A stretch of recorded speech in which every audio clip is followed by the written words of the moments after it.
And now, ReclinerMedia.com presents The Stalking Dead with Mark Saxton and Michael Spillane. Watching him trying to struggle to say, Maggie, I'll find you. Absolutely soul-crushed. Now, Mark and Michael are on. And welcome into The Stalking Dead here on ReclinerMedia.com as we are back and we are starting a brand new venture. This kind of Mark, stemming off of our other show on the Mark. When on the mic we do the spin the wheel, and Mark landed on Walking Dead month, and it got me thinking, Mark, haven't really seen a lot of, I mean, there is a lot of rewatch podcasts, you know, for obviously The Office, How I Met Your Mother, and Full House and stuff like that, all those nostalgia shows, but I never seen or at least heard of one, and at least I haven't, of The Walking Dead. So normally we do the Stalking Dead when there's a new season out of something. We did Daryl Dixon. I had thought we did Dead City, but I guess I was dreaming. And then, yeah, so we are back. We are going to start from season 1 of the OG series. Started way back when, in the mid I want to say 2011 was season 1. So the mid, I don't know, what do you call those? The aughts? Is that what that time frame is called? The aughts? I like the mid 2000s. I like that. I feel like the mid 2000s covers from like 05 to 15. Okay, so we're kind of in that time frame, but yeah, you get the point. So we're starting season 1, episode 1. And if you're new to the network, go to our Facebook, Instagram, X, YouTube, everything. You can follow along on Spotify, Amazon Music, and Apple Podcasts. Go to our home base, ReclinerMedia.com. A lot of good stuff on there. Might even start breaking down episodes as a blog piece as well. I don't know. We'll see if I have that type of energy. But yeah, so we are back with The Stalking Dead. Right out front, if you have not seen any episode, there is a shit ton of spoilers in this podcast, so beware of that. We'll be dropping pods on Mondays, so you will get this to start your week, relive some of the fun that we relived. Once again, we're starting season 1, episode 1, which was titled Days Gone By. Now, re-looking at this first season, Mark, and I guess I forgot to ask you, how the heck are you? I'm good. Glad to be here. Glad on this new venture. I'm excited to start this little project. So yeah, I'm excited. What about you? How you doing? Yeah, it's another Sunday, so it's a weekend has already flown past, and tomorrow starts another stupid week. So, but yeah, you'll weekend just started. Yeah, I don't have to go back to work on Thursday. Yeah, I think I need to just start waking up, looking out the window and seeing like a beach and palm trees. I think that's another new venture that I'm exploring. I don't know, but at least it's been warm here. Anyway, not to go too farther down the rabbit hole. Yeah, but season 1, episode 1. Looking at season 1 of The Walking Dead, it's kind of one of those seasons, Mark, where they only made 6 episodes to start the first season. It seems like a lot of series have done this. Maybe they thought they weren't going to get picked up, and maybe they thought they were going to get canceled at some point. It's only 6 episodes in this first season. And yeah, I rewatching this first episode, Mark, I'm like, I guess in my opinion, I'm like, they're really, I think this is a perfect pilot. Like, to be honest with you, it almost seemed like a on the point perfect pilot to start a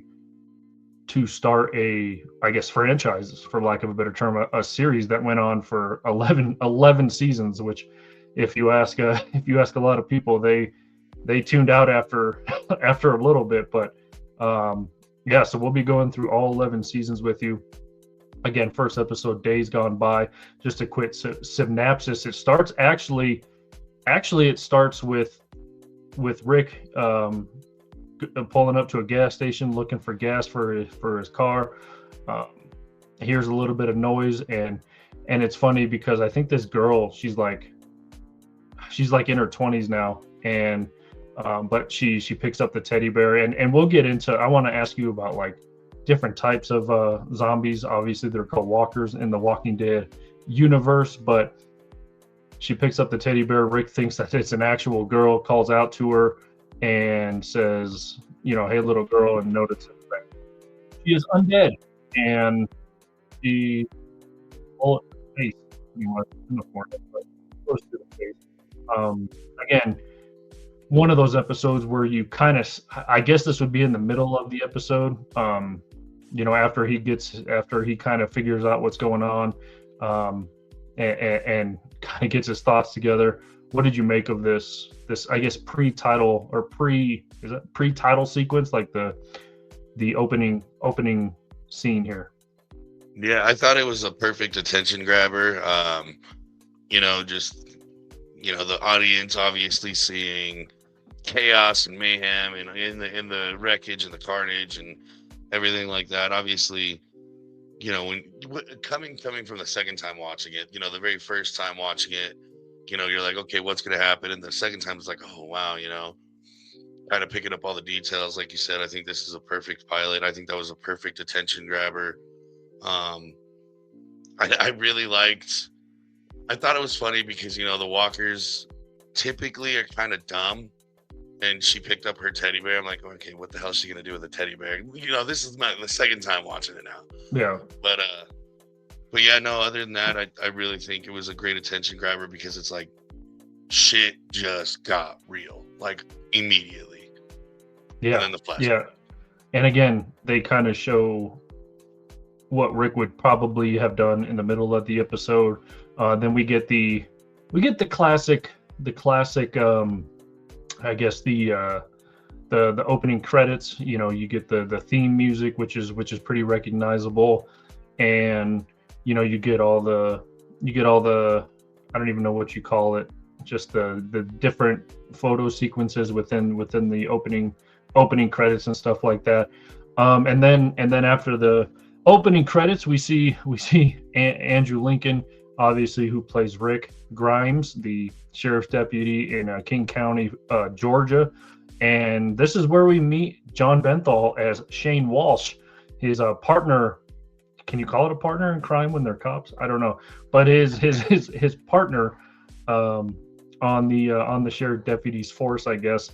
And we see John Benthal. They're enjoying some cheeseburgers and some fries in a cop car, talking about women. Obviously, Rick talking about Lori and Coral, and Shane, obviously not married, not tied down or anything like that. So he's just talking about a girl who refused to shut off lights in the house. Fantastic. Yeah, and again, probably a super cool, relatable, maybe obviously relatable. Just chowing down on some burger and fries, talking about women, and in their work vehicle and stuff like that. How did you like the introduction of John Benthal as Shane? Being a police officer in that spot, being on duty and talking with my buddy, I thought that was super relatable. Because that's what cops do when they're not on calls and they're not running and gunning and all that other crazy stuff going out there. You're sitting there, you're talking, and you get close with those that you work with. So yeah, I thought that was cool. I thought it was funny. You sound just like my dad, and so you're telling me you've been told this your whole life and you still don't know how to turn off the damn lights. Like, that was fantastic. I think the introduction was more organic than what they intended it to come out as, being just two guys shooting the breeze, in between calls, and kind of just hashing out problems the way that typical men do. Yeah, and then kind of shit hits the fan, and they do get a call. Them and a couple other officers, race to the scene. They put you probably know the name of the little spike thing that they put out in the road, and to catch this, we really didn't get a name or a situation. Maybe they said it on the radio and I didn't catch it. I don't know if it was a stolen vehicle or fleeing a crime, or just leaving the scene of a crime, whatever the case may be, while these these jokers are flying in this sports car. Obviously, they go over the over the spikes in the road, totally flips their car, and kind of lands right in front of Rick and Shane's car. The other officers pull up, and they shoot down one of them. One of them we don't really see. I mean, we see because the camera obviously goes there, but obviously Rick and Shane don't see this other guy get up and shoot Rick in the side. Goes through and stuff like that, and he goes down. Shane's freaking out, and then we pan almost to a time lapse of Rick in the hospital. Shane's there, brings them flowers. I don't remember the time lapse really showing Lori and Carl at the hospital. You know what? I don't think it did. It just showed Shane bringing in the flowers and telling him. I thought that was an interesting choice that they didn't show Lori and Carl. Yeah. I agree, especially when he prefaced, the issues that they were having in the home, when he was like, it's like you don't even care about us, and you could tell that hit him hard, especially having that being said in front of Carl, and then not showing them in the hospital. Didn't really think about that until we started talking about it. That kind of hits heavy. Yeah, I just kind of thought about that too, and I'm like, I don't remember the time lapse showing. And by the way, 99% of the time when I say Carl, I'm going to say Coral. So we did not see Lori or Carl in the hospital, and so the time lapse obviously shows Shane, walking in and out. I think we see a nurse or two walk in and out, and then it kind of freezes on, a close up of Rick in the bed and stuff like that, and then he preferences the vase that the flowers are in. And obviously he's talking to himself, nobody around. Wakes up, obviously when you awake from a coma, and at this time we really don't know how much time has gone by. I'm assuming days gone by, since it's the title of the episode. But at least a couple days, right? And so the flowers are dead. Rick's talking to himself, calling out for people. And excuse me if you heard that burp there, that was gross. And just kind of calling out for people. Can't really see what's going on. Obviously, when you awake from a coma, you're kind of gonna be a little groggy, a little teary-eyed waking up there. And so he doesn't notice anybody. Fights his way out of bed. Obviously, falls and stuff like that. This would be such a weird situation to I guess face if you're. Again, hopefully nobody's ever in this situation where you're in a coma and you wake in, it's a zombie apocalypse. And, I guess to have the wherewithal, to get up and kind of walk around. He's walking around the hospital. He sees that one just mutilated, what looked to be a woman on the ground, just no chest cavity left and stuff like that. And then, he makes his way, cables are hanging from the ceiling. The lights are flickering and stuff like that. And then we see the pretty much world famous doors that say, don't open, dead inside. Those are pretty famous when it comes to the Walking Dead world. And so we see those doors, and then we see, the fingers start to try to come through, I guess, of the walkers behind it. Finds a match somewhere. I think they were just laying randomly on a nurse's station. So he tries to pick up the phone. Phone's dead. Makes his way outside, and he sees just all of the dead bodies out on the kind of looks like a dock area for the hospital. We see all of the military vehicles. I mean, the number of white sheets that are covering up dead bodies is insane. Again, to have the strength and fortitude to just try to make your way, Mark, from literally getting out of a coma, walking out of a hospital, not knowing what's around. He was lucky, I guess, to have really no run-ins at that time while he's, shuffling around in a hospital gown, and makes his way through the park where we see the crawler. And I love that they put. I don't know obviously if back in the day, and maybe not so far back in the day, when you used to play a Call of Duty Zombies, you make a crawler, to kind of figure out stuff within that level before the next round of zombies come. So somebody made a crawler so that they could, and then you always got mad at somebody for killing the crawler because the next round would start and you don't have enough ammo. You didn't hit the mystery box to get a new gun. You didn't figure out the kind of Easter eggs that within that level. But somebody made a crawler, and Rick was like, I'm not going to mess with this crawler until I, until I suit up and figure out the round. Figure out the round, what's around, maybe hit the mystery box. So he finds his way home. He walks in, he obviously shouts for Lori Coral, and obviously doesn't see them. I mean, this is just kind of, again, really one of those quiet scenes where I guess, no dialogue is needed. It's just Rick and kind of just walking through this dead world. And it's almost beautiful in a sense, Mark, that he's just kind of figuring things out, shuffling through, makes it home. I mean, what did you think of this kind of him making it from the hospital to his house? Again, just seeing the crawler, seeing all the dead bodies, and just the awareness to say, something's not right at this hospital. I gotta get. He obviously knows something's wrong, so his first instinct is to, go home and check on his family.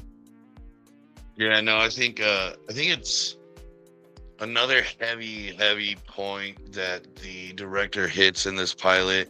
I think it's cool. Like I said, coming from a law enforcement background, the first thing you do is you try and gather things and you try and figure things out, and I think that kind of hits and fits Rick Grimes' character role, being able to get out of bed under stress, under injury, trying to figure out what's going on. And obviously, you're taught, the first thing you do is preservation of life, so you're looking to protect those close to you most. So going home, kind of like I said, especially from the law enforcement background, hits heavy, at least for this side of the audience. Although, going into an empty house like you described, that silence, no dialogue needed. Everyone can feel that, because I know for a fact everyone was in that situation thinking, oh my God, what would I do? How would you get through that? What would you be thinking? This is what I would be thinking. Everybody went through those steps in their head during this scene. Really during the whole, 15 minutes or whatever it was, grasping, all the facts that he's now learning. So yeah, I think that was once again, just another piece to the puzzle of a perfect pilot episode. Yeah. He ends up on his front lawn and takes a shovel to the face, and we meet. This is where we first meet Morgan. I would say one of the many beloved characters in the Walking Dead universe. Morgan's been in and out of the OG series. He's been in one of the spin-offs, Fear of the Walking Dead. So he's been, in and out of this series, played by Lenny James, obviously the great Lenny James. So we see him and his son Dwayne, and we first meet them in this episode. Rick wakes up again after getting knocked out, and he's kind of all bandaged up, all taped up.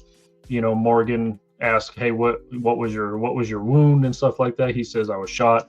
And Morgan then describes, kind of obviously paraphrasing a lot here, but says, you're lucky it wasn't a bite, because once that fever hits, it burns you up and stuff like that. And Rick has no idea what this dude is talking about, why he's in his neighbor's house. That was one of his biggest concerns, Mark, was, the hell are you doing? And I don't remember their names. What are you doing in my neighbor's house? And Morgan says, I never met him. It was empty when we got here. This is kind of where we're hunkered down. Rick still has no idea. They eat dinner, and then Morgan starts to explain, what kind of is going on. Keep the lights down, don't make any noise. It spooks them. And I did forget the scene where Rick is out there, and then they do shoot one of the walkers, and Rick was, he's like, why did you shoot that guy earlier today? And Morgan explains that wasn't the guy, at least not anymore. And then they kind of peer out the window and sees just all of them just you know kind of docile, just wandering around the streets at night. One of them runs into a car, sets off a car alarm. So yeah, I mean, this is like you said, everyone's kind of going through their mind. Like, it's one of the most brought up things too. Is like, what would I do? What would you do in a zombie apocalypse and stuff like that?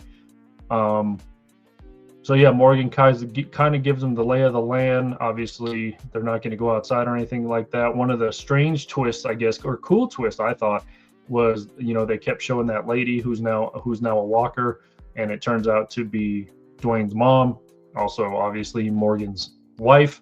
And they again, we don't really see this later in the series, later in really any other episodes. Like you said, how the walker girl at the beginning of the episode picked up the teddy bear. We don't really see that.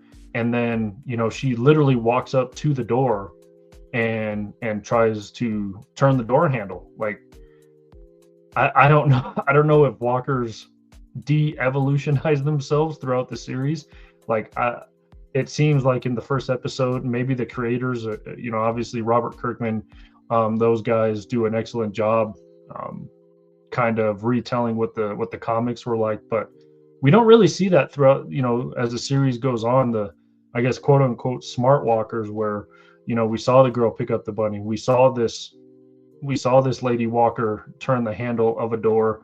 Because if walkers were this smart, I mean, I think a lot of the group that we obviously follow throughout the rest of the series would kind of be screwed if they figured out how to pick up things and turn handles and turn doors and pick up stuff.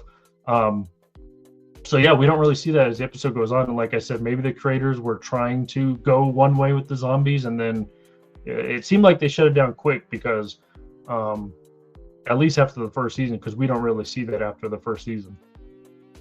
Yeah, no, they I think it was almost like, in my opinion, and I could be wrong, but it's almost like they were trying to grasp at some kind of human, like maybe they're still in there kind of thing to grab the attention of the audience when they're first, getting this thing off the ground. And then once they got everybody hooked, they're like, nope, they're all zombies, they're all stupid, and we're gonna kill them all. Yeah.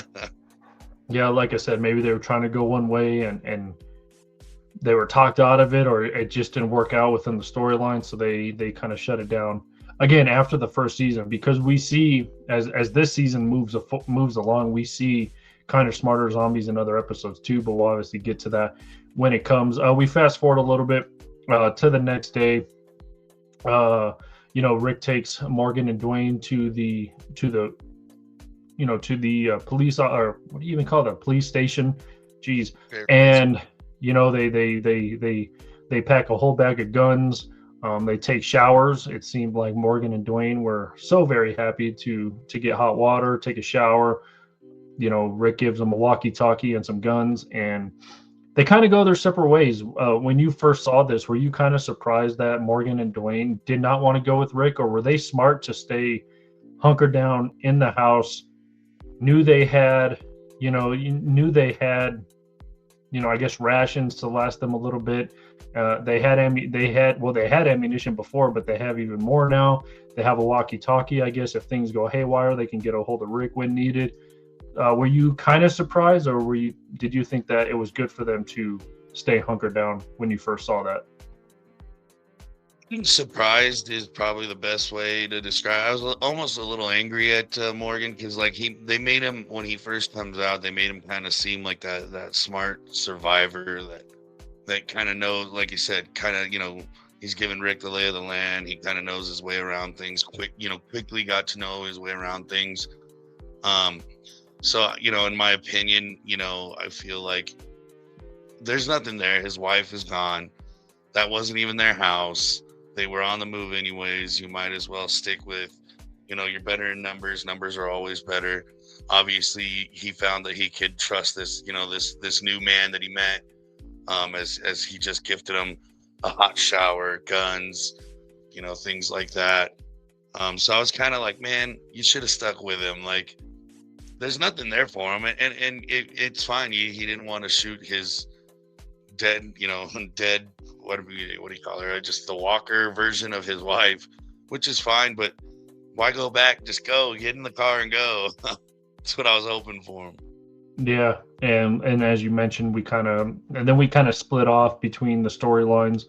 Rick's making his way somewhere. I guess downtown Atlanta, where they kind of said there might be a safe zone, safe space, refugee camp, something downtown Atlanta. And then we kind of see, like you said, Morgan struggling. He goes up to the attic area for target practice, begins shooting walkers. And again, the wife comes along. He can't pull the trigger. Dwayne is freaking out.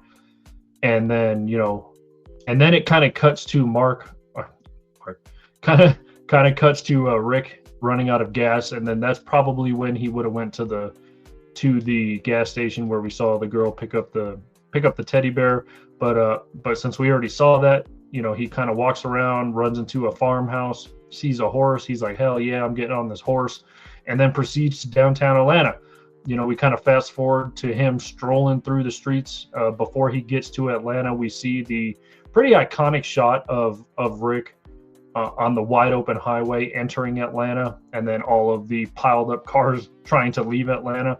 It's one of the most, if not the most iconic shots, at least still shots of Walking Dead history. And yeah, it's just one of those. I mean, I want to say like almost everybody used that shot when bringing up The Walking Dead or talking about The Walking Dead. And yeah, it's just cool because obviously cars are no longer needed, Mark. So you don't need. I think it was the cover. I want to say it was the cover of the first season set of DVDs, and yeah, so iconic. And it's cool because after a while, after the show started getting bigger and bigger, they started It's so weird to talk about DVDs because they're so obsolete now. We don't really collect them or use them, I guess, much anymore. But yeah, crazy to think about that now. But they came out with these Blu-ray DVDs, and it was cool because like first season was something iconic that happened in the first season. Like part of, I think it was and this is moving forward, when Andrea put the screwdriver in the zombie's head in the RV, that was one of the Blu-ray covers, so that was pretty cool. And so here's the iconic shot. Maybe not. Don't listen to that. Don't listen to that. Put it as a background, not an overlay. We need it as an overlay here.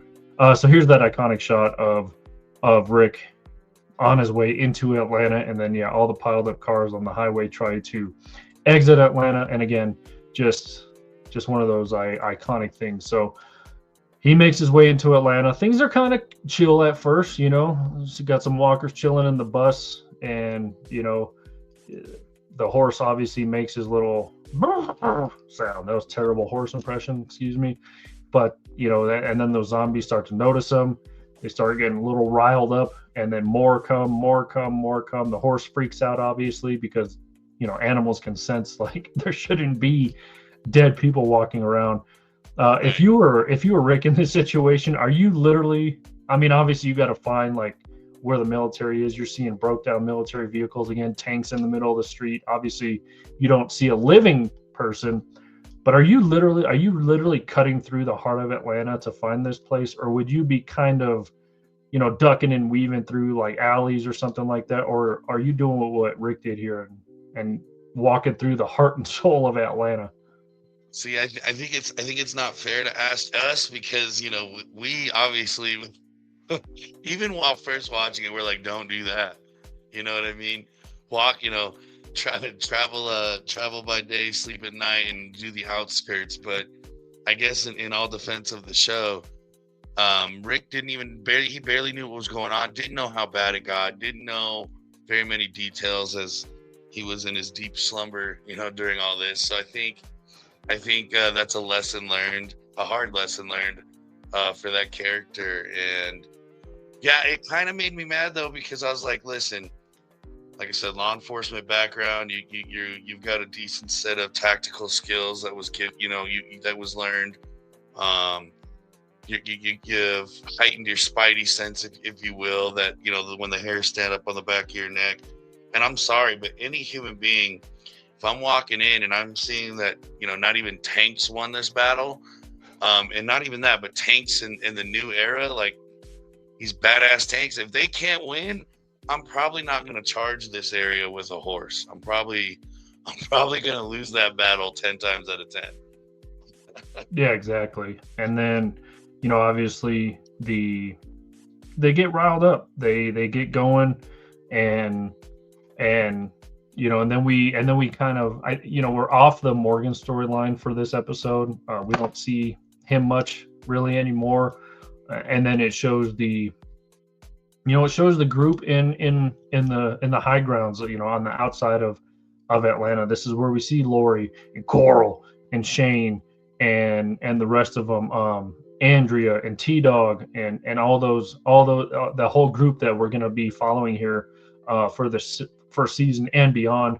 It starts cutting to them, and then again cuts back to Rick, and we kind of see we begin to see the Shane and Lori romance, if you will. Obviously we don't even know if the rest of the group besides Lori, Coral, and Shane know about Rick.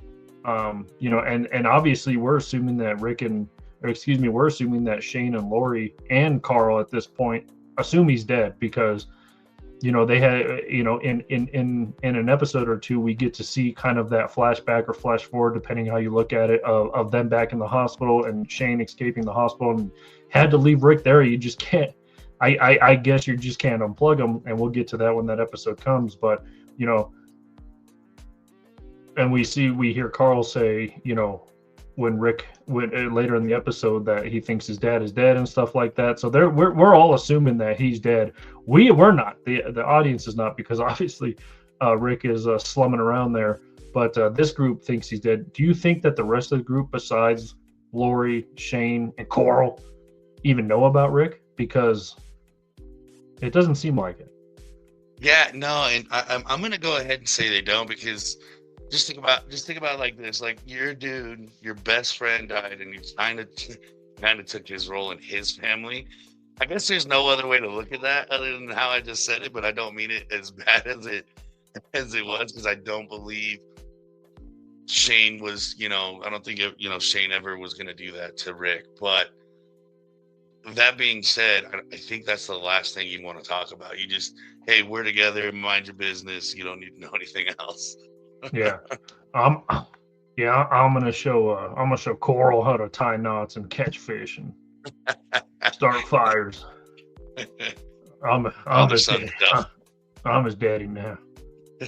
So yeah, we kind of see that interaction back at the camp, and obviously they're hiding their romance from Carl, because they were trying to kiss a few times, and Carl walks up and they kind of stop suddenly what they're doing.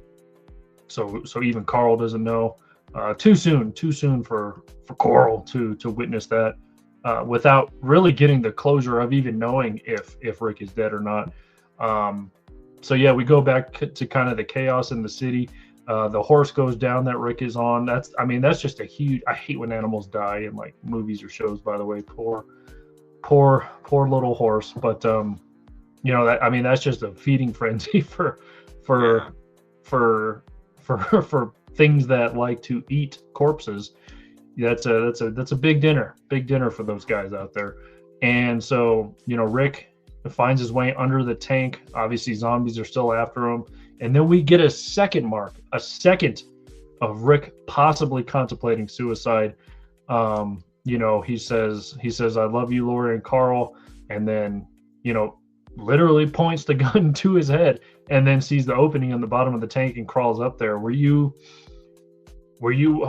first saw that moment, that literally 1 or 2 seconds of Rick possibly contemplating shooting himself because he's, I guess you'd rather. I mean, you're going to be food anyway, but I guess you'd rather go down.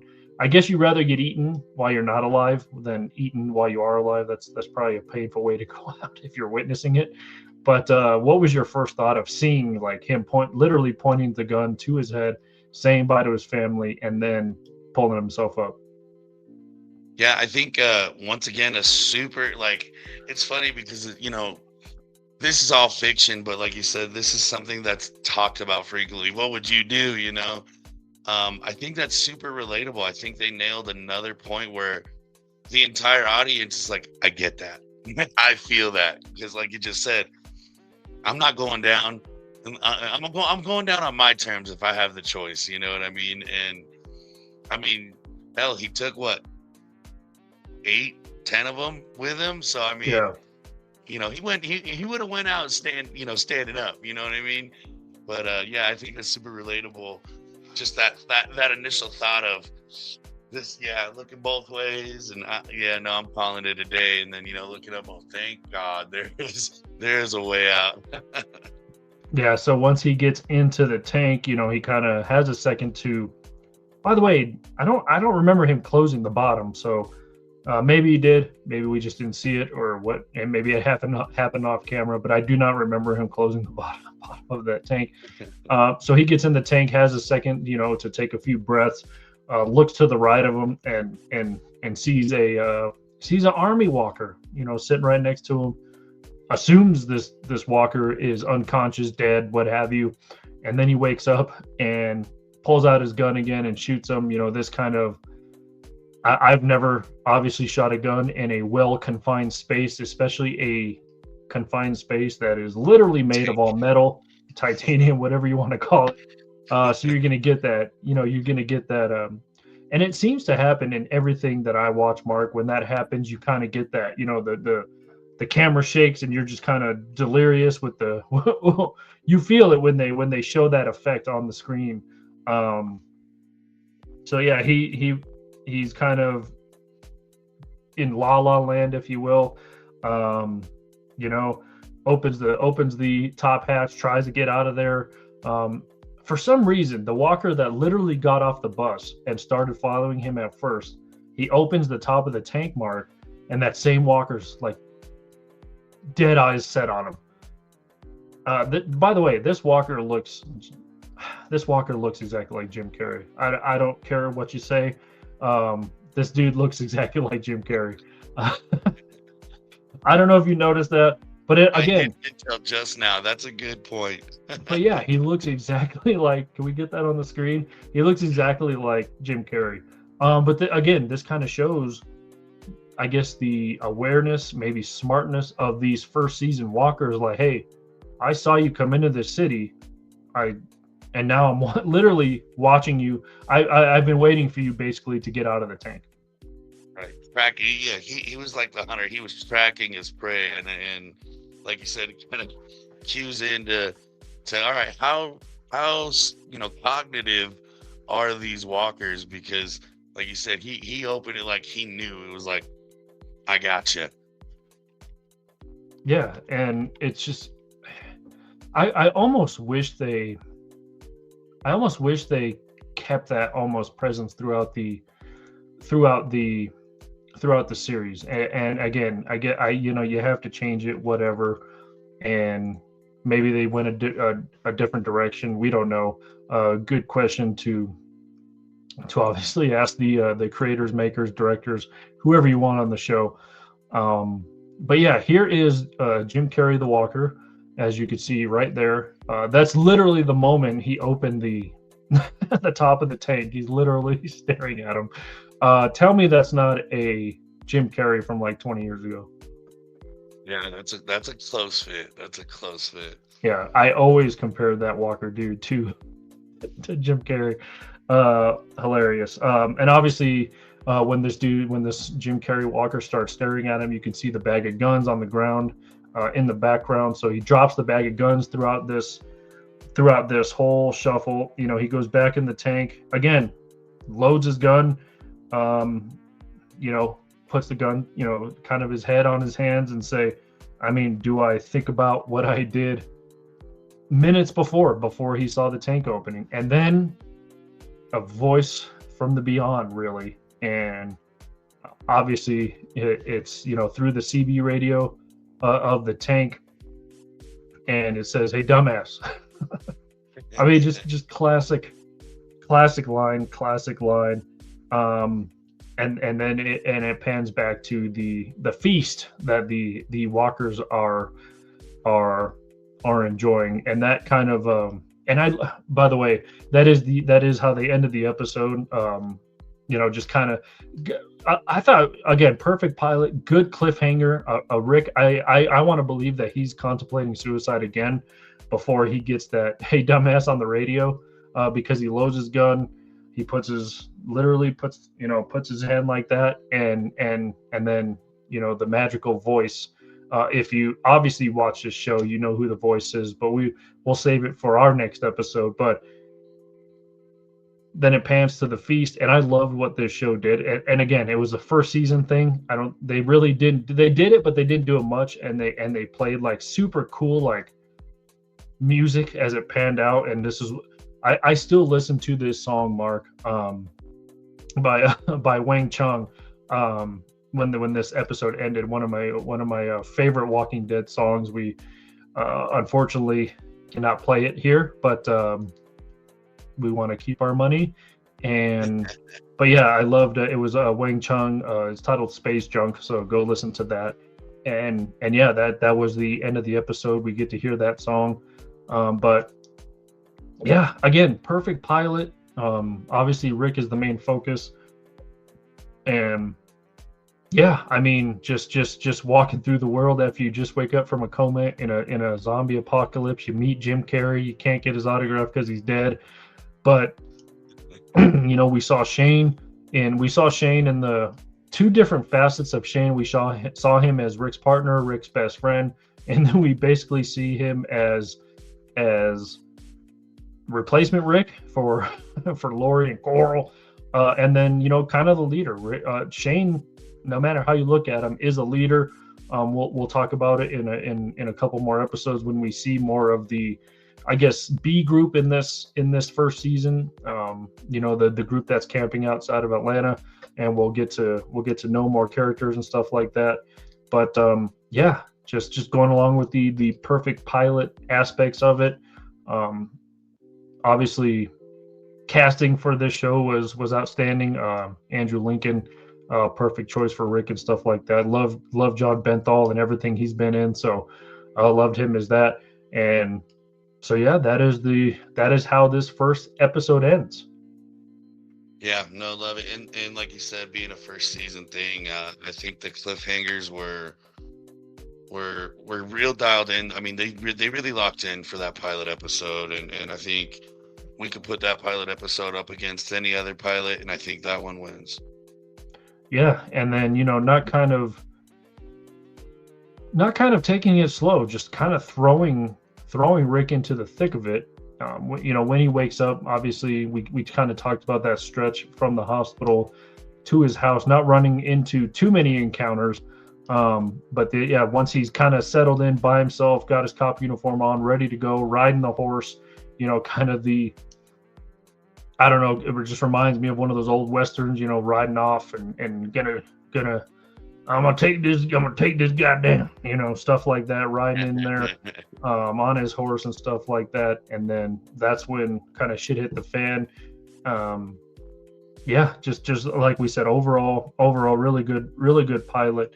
And as we mentioned at the top, only 6 episodes in this first season, so this first season's gonna fly by pretty quick. But there's gonna be a lot to talk about and a lot to get into. But I do want to ask you this question, and I was kind of thinking of when to ask this question, but maybe now, because we kind of know how these zombies are, how they move, how they, I guess, think. Again, the way they think changes throughout the entirety of the series. But it's funny because I watched World War Z the other day, and I was like, I forgot how good that movie was. And when we did Stalking shows of the past, years ago, we always brought this up, like,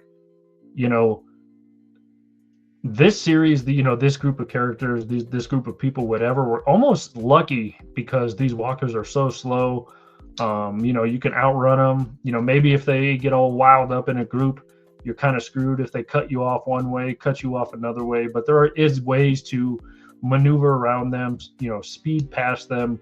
And then you got freaking World War Z zombies, Mark, where these dudes are like literally climbing up a wall off of each other and taking down helicopters. Parkour Yeah, I mean, they're just, they're parkour. I mean, those dudes were going ham. So, did you like their decision to go with this kind of zombie, this kind of walker, where, yeah, they're slow, and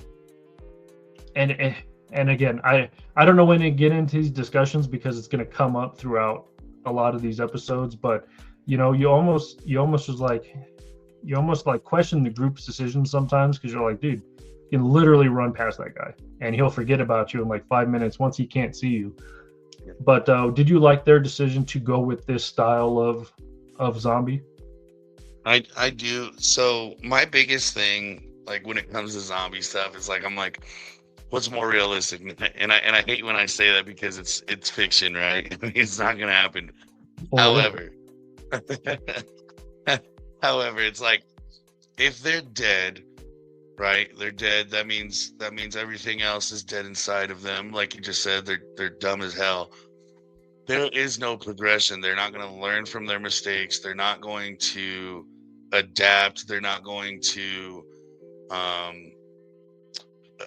there's no evolution there, right? So it's going to be in the same. They're not, like I said, it's this. They're frozen in that part of their evolution. There's no growing. So for me, it's like when I see certain zombie shows or movies where it's like, oh well, they learned and they're doing this and they're doing that. It's like, so they're not dead, like, because I think that's where The Walking Dead kind of kills it. Is hey, this is the undead, right? I mean, they're dead, and they're the one thing they got on their mind is eat, and that's it. And so I think that's one part that they nailed. But like you said, I think they do bite themselves in the butt a few times. Some of the decision making that the group makes, it's like, all right, come on now. But no, I think this is my favorite type of zombie, was this show. All right, yeah, fair enough. I do like the chaos and I do like the chaos and kind of looking out over your shoulder every freaking second of like the World War Z zombies, or I think I even heard people call them like vampires, but they're not vampires. I do like the chaos and hectic style that kind of zombie brings, where, dude, if you make literally one noise, like literally they're throwing themselves through a window, through barbed wire, like through whatever, that they're sacrificing their body to literally just try to get a little sniff of you. And yeah, these zombies are like, yeah, we're just gonna take our time. We're not in any rush. Like, They're already dead. yeah, like we're not gonna die again. Like we're just chilling, right, bro. Like we're just walking around. But yeah, I mean, yeah, I kind of get your point of that. Before we wrap up every episode, this one might be a little tough, but we're gonna do a little segment. We're gonna name our favorite characters, least favorite characters, and favorite moment of the episodes. And again, this one might be tough, being the pilot, just kind of getting introduced to things and stuff like that, getting introduced to the characters, getting introduced to the moment. So Mark, I pose this to you first. Who was your favorite character, least favorite character, and favorite moment of the pilot 101, Days Gone By? I think my favorite character, I think it has to go to Rick, being, coming from the very first time you watch it, because you feel for him the most. You see what he's going through the most. And I think my favorite part was going to the police station and getting all the gear, taking a hot shower, because it's what we all talk about. Like I said, that's one of the points. Like, what would you do? Oh, this is what I would do, and that's pretty damn close to what I would do. Least favorite character, dude, definitely has to be Lori. I mean, come on, dude. Where's the commitment? You're just like, old boy, sleep. Sorry, we gotta bounce. Like, yeah, no chance of looking down. And like I said, this is from the very first time you watch it. And again, did they even try to go back? And I guess, yeah, and we don't really see where the hospital is. It kind of looks in like maybe outside of the downtown area. We don't really see where it is, and it's obviously close to Rick's house. I mean, closer to Rick's house, because he literally walked there after waking up from a coma, and then he had to ride a horse into downtown. So we're assuming that the hospital is way closer to Rick's house. So again, in later episodes, we hear Shane say, "Listen, we're not leaving. Like, we got to stay together. Obviously, we can't afford to lose any more people by just being stupid and stuff like that." But yeah, did they even go back to even check on him? And my point, and another point to bring up on top of, did they go back? It's like, okay, you're in a coma now. We're assuming between a couple of days, a couple of weeks, maybe tops a month, 2 maybe.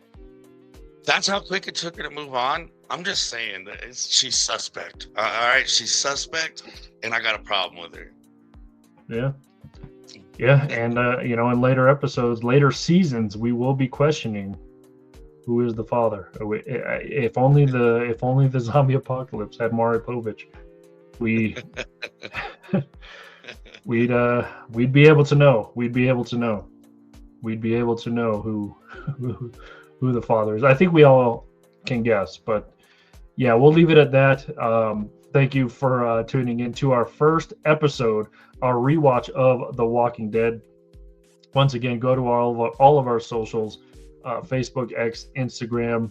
Subscribe to our YouTube channel as well, and you can catch the on-demand version, if you will, on Spotify, Apple Podcasts, and Amazon Music. These episodes, once again, will be dropping every Monday, so head over to any of those, and you will be able to watch it, hear it, whatever you want to there.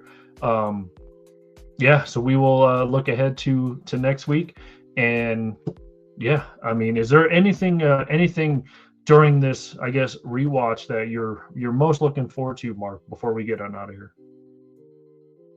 Yeah, I'm actually, for the rewatch standpoint on the overall pictures, I'm excited to pick up where I left off to begin with. I actually want to finish it all the way through.